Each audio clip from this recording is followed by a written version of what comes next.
quem tava com saudade desse time aqui, ó, quem tava com saudade do Coringão, hoje foi um prato cheio. Hoje teve emoção, gol no final, gol de um cria do terrão, Gabriel Martinelli, assistência de um corintiano, Gabriel Magalhães. Deu pra matar a saudade. Eu tava sentindo que eu tava vendo aquele jogo da final da Copa do Brasil do ano passado. Parecia que eu tava assistindo um jogo, uma rodada qualquer do Brasileirão de 2024, que o Corinthians estava precisando de resultados. Enfim, o Brasil passou do Japão, o Brasil consegue a vitória para cima do Japão, 2-1, o Brasil está classificado para as oitavas de final da Copa do Mundo. Vamos trocar uma ideia sobre este jogo. Enfim, caso esteja uma barulheira no fundo desse vídeo, ignore, tá? Hoje pode, o Brasil passou, tem moto na rua, tem carro de som ligado, então ignore. O Brasil começa o jogo bem, vamos falando do jogo, né? Hoje o Ancelotti, ele repete a escalação do jogo contra a Escócia, ele mantém o mesmo time, o Brasil começa bem, tá? Caso você não lembra, eu relembro que o time que jogou foi Alisson no gol, na lateral direito Danilo, errou no gol, a gente vai falar mais pra frente disso, ele erra no gol do Japão. Marquinhos, Gabriel Magalhães na zaga, na lateral esquerda Douglas Santos, meio campo com Casemiro, esse que também saiu de vilão para herói no jogo, né? Bruno Guimarães e Paquetá, lá na frente Ryan, Vini Júnior e o Matheus Cunha. Então vamos lá, o Brasil começa bem, o Brasil começa pressionando o Japão da maneira correta, né? Porque segundo as inúmeras análises que eu acompanhei antes do jogo, os pré-jogos que eu vi sobre a equipe do Japão também, o Brasil tinha que ter muito cuidado nessa pressão, o Brasil teria que pressionar o Japão da maneira correta para acabar não gerando espaços, não gerar buracos na marcação do Brasil para os jogadores do Japão se aproveitarem disso. Eles fizeram um gol contra a Holanda, sim, se aproveitando desses espaços deixados pela marcação. Contra a Suécia também fizeram um gol assim, né? Apesar de estar sem muitos dos seus principais jogadores, como o Takefusa Kubo, Minamino, o Wataru Endo, e quem mais que eles estão sem? Era o Endo, o Kubo, Minamino, acabei esquecendo o quarto jogador, mas eles estavam sem 4 dos seus principais jogadores para essa Copa, e o Kubo não teve condições de jogar hoje, então fez falta para a equipe do Japão, que não tinha muito esse 1 contra 1 no ataque, né? E a equipe do Japão dependia muito dessa coletividade, desse trabalho em conjunto, da troca de passes para tentar envolver o adversário. Então o Brasil teria que tomar cuidado, teria que fazer a pressão da maneira correta para não gerar os espaços, muito também na hora de pressionar os zagueiros, porque o Japão usa o esquema de 3 zagueiros, e com base nesses zagueiros iria muitas vezes usar a bola longa do zagueiro, por exemplo, o zagueiro da direita ia fazer a bola longa com a perna direita, o zagueiro da esquerda com a perna esquerda, buscando sempre a referência que era esqueci o nome dele também, o Ueda, o centroavante Ueda, que faz o papel de falso 9, que ele vem muitas vezes ele vem para o meio campo para gerar a dúvida na marcação e acabar gerando um espaço para o ponta esquerda ou para o ponta direita entrarem e gerarem perigo. E por conta disso, o Casemiro seria a peça fundamental no jogo de hoje, tanto para bom, tanto para ruim. O jogo ia passar muito pelo setor ali do Casemiro, o jogo do Japão, o jogo ofensivo do Japão ia passar muito ali pelo Casemiro e também pelos 2 zagueiros do Brasil. Eles teriam que estar sempre atentos na sobra. E eu tava até pensando isso, tipo, o Casemiro hoje vai ser literalmente o jogador mais importante desse jogo. Seja se o Brasil ganhar, seja se o Brasil perder. E o primeiro gol do Japão sai num erro, não do Casemiro, não 100% do Casemiro, mas surge num erro. O Danilo ele vai tentar fazer o passe pro meio, ele erra o passe, o jogador do Japão recupera. Eu vou pedir desculpa aqui pra você novamente, porque eu não lembro o nome do jogador do Japão que fez o gol. Desculpa. E ele recupera a bola. O Casemiro tem a oportunidade de matar o contra-ataque. Eu não entendo porque o Casemiro nunca mata contra-ataque, mas tudo bem, né?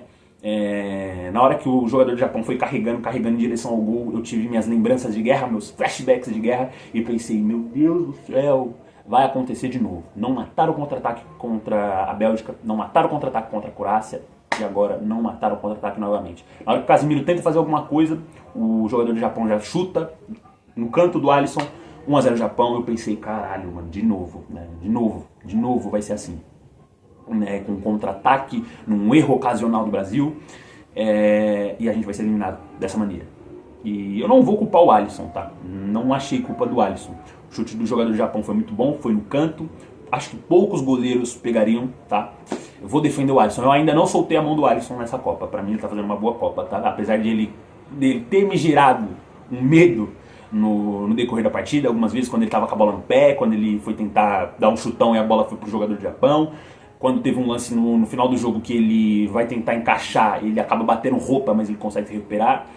Não, caso o Brasil tivesse sido eliminado hoje, pra mim a culpa não seria do Alisson, tá? Ele seria um dos, talvez, menos culpados da eliminação hoje. Caso tivesse sido eliminado, é claro, né? E, novamente, erro do Danilo, lateral direito, que pra mim não faz uma má Copa, ele até melhora no segundo tempo, assim como o Casemiro, que também erra no lance, porque o Casemiro ele não consegue dar o combate no jogador do Japão, ele não consegue parar o contra-ataque, e acaba gerando o gol do Japão, né? O jogador do Japão consegue fazer a finalização, e aí o Casemiro fica meio que como estando na cena do crime, né? E em 2022 ele também não tinha parado o contra-ataque do Modric em 2022. E aí o Brasil sente o gol, é verdade, o Brasil sente o gol, o Brasil não consegue ser tão mais... não consegue chegar com mais perigo do que estava chegando no primeiro tempo. E aí tem uma notícia ruim no fim do primeiro tempo, a lesão do Lucas Paquetá. O Lucas Paquetá foi um dos melhores jogadores do Brasil na fase de grupos. Foi um baita acerto ele no meio campo, junto com o Bruno Guimarães. Ele e o Bruno Guimarães, para mim, são os termômetros desse time do Brasil. A gente sabe se o Brasil jogou bem, se o Lucas Paquetá e o Bruno Guimarães jogaram bem. Se os dois jogaram mal, ou um dos dois apenas jogou mal, o Brasil vai mal. Acho que o Brasil ter ido mal um pouco no jogo de hoje, o Brasil ter ido mal no primeiro tempo, foi muito por conta do Lucas Paquetá estar abaixo do nível que ele demonstrou nos outros jogos. Acho que foi por conta da condição física. Porque no começo do jogo ele já sente a coxa direita, nos primeiros minutos ele sente a coxa direita, mas ele acaba saindo por conta da coxa esquerda, se eu não me engano. Então eu espero que seja apenas fadiga muscular, seja apenas cansaço, não seja uma lesão grave que tire ele das oitavas. Porque caso ele esteja de fora das oitavas, vai ser uma dor de cabeça para o Ancelotti, que já perdeu o Rafinha, já perdeu o Wesley, lateral direito, e perder mais um jogador por lesão seria horrível para o time do Brasil. Fim do primeiro tempo, e aí o Brasil volta. A única substituição que o Ancelotti faz na volta pro segundo tempo é o Endrick, titular. É o Endrick no lugar do Paquetá. Eu não entendi muito bem o que ele estava querendo fazer, né? Naquela hora eu só queria que ele tirasse o Casemiro, porque não estava dando certo. Aí o Endrick entra. Eu não sei como ficou taticamente falando, tá? Mas pelo que deu a entender, no lugar do Paquetá ali no meio campo, o Matheus Cunha estava voltando ali mais pela meia esquerda. Aí o meio campo estava com o Casemiro, o Bruno Guimarães, o Matheus Cunha e o Ryan ali na meia direita, Endrick e o Vinícius por dentro. E aí o time melhora, o time volta melhor pro segundo tempo, apresenta mais chances, tem uma... Ai caramba, agora eu não vou lembrar. Tem uma cabeçada do Casemiro, uma primeira cabeçada do Casemiro que não entra por detalhe, né? Ele cabeceia, aí os jogadores do Japão tira em cima da linha. E também tem mais um lance lá que o goleiro do Japão, o Suzuki, faz uma boa defesa. Mas depois tem uma cabeçada do Casemiro que aí entra, é gol. Cruzamento do Gabriel Magalhães, 1-1. Casemiro, tão criticado Casemiro, empata o jogo. Isso que é legal do futebol, essas reviravoltas que o futebol dá. Num jogo que ele estava saindo como vilão, podia ser o vilão da eliminação, tal qual foi o Felipe Melo em 2010. Mas não, ele se redimiu, conseguiu se redimir, melhorou no segundo tempo e conseguiu fazer o gol de empate pro Brasil, né? E nisso o Brasil se enche de esperança, se enche de ímpeto, se enche de vontade para virar o jogo e o Japão sente o gol. A verdade é que depois que o Brasil empata o jogo, o Japão não consegue ir para cima do Brasil. Isso acho que é muito por conta dos elencos, né? Apesar do time do Japão ser um baita time coletivo, ser um trabalho longevo, um trabalho bem feito do Moriaço. O Brasil tem mais bala na agulha, né? O Brasil tem mais ferramentas nessa caixa de ferramentas.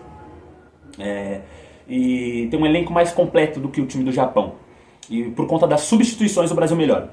O Ancelotti, agora eu vou tentar lembrar das substituições, porque eu não anotei nada, tá? Vou tentar lembrar de cabeça. Ele coloca o Gabriel Martinelli, ele coloca o Fabinho no lugar do Casemiro, ele coloca o Martinelli no lugar de... Quem que ele coloca o Martinelli? Meu Deus do céu, eu não lembro.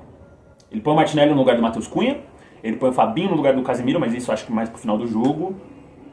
E acho que é só isso. Acho que ele põe o Martinelli no lugar do Matheus Cunha, depois ele tira o Casemiro pra pôr o Fabinho, colocou o Endrick no intervalo.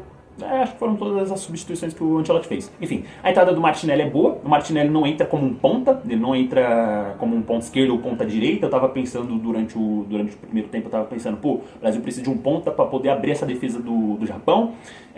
Talvez colocando o Martinelli ou o Luiz Henrique isso aconteça, mas o Ancelotti não coloca o Martinelli como um ponta, propriamente dito. Ele coloca o Martinelli fazendo a função que o Matheus Cunha estava fazendo, mas ali como um meia, do que de fato um ponta, como é o jeito que ele joga lá no Arsenal. E o Martinelli entra ali no meio campo e dá frutos, né? O Martinelli ele faz alguns cruzamentos para a área, que geram perigo, e ele faz o gol da vitória, né? O Ryan acha o passe no Bruno Guimarães. O Bruno Guimarães está fazendo uma baita Copa. Acho que ele é o assistente do torneio, com 4 assistências. E ele tinha todo o jeito que ele ia chutar, tava com toda a cara que ele ia chutar pro gol. E aí ele consegue achar o passe no Martinelli, que chuta no cantinho do Suzuki, sem chances pro Suzuki. 2-1 Brasil. Graças a Deus classificados, sem tantos sustos, né? Brincadeira, né? Teve muitos sustos. Mas o Brasil consegue a classificação. Não foi para prorrogação, não foi para pênaltis. Expurgamos talvez o fantasma de 2022. Tomara. Não precisamos gastar o Neymar, isso é bom. O Neymar consegue, né, estar bom para uma próxima.